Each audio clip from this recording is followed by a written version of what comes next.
Reading is something that captured my attention at a young age. Like so many kids, I always loved reading picture books.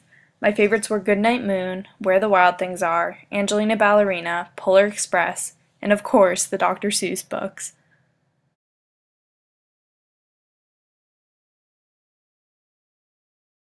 As I grew older, I began reading more and more chapter books.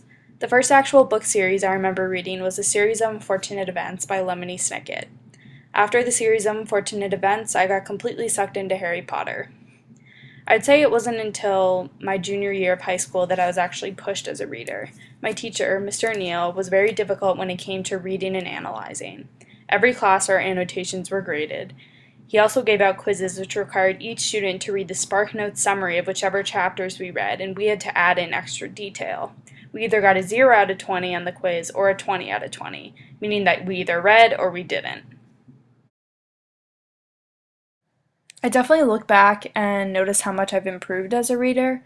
Being pushed in that class specifically really stuck me out of my comfort zone and allowed me to improve significantly.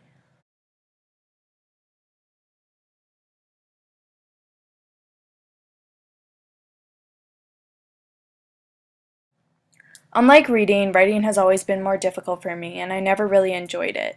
During certain times, I felt as though I was spending twice as long writing a paper than other people. My views definitely changed once I started to write pieces that I personally liked. My senior year, I wrote a personal narrative about a car crash I got into. The process of piecing the whole thing together was almost a coping mechanism for me. Up until that point, I never really had a positive or meaningful experience when writing anything, so that definitely changed my feelings towards it.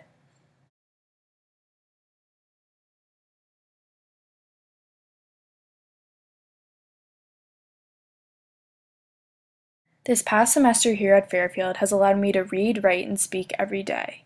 I feel that every year I improve more and more with reading and writing and hope to continue doing so.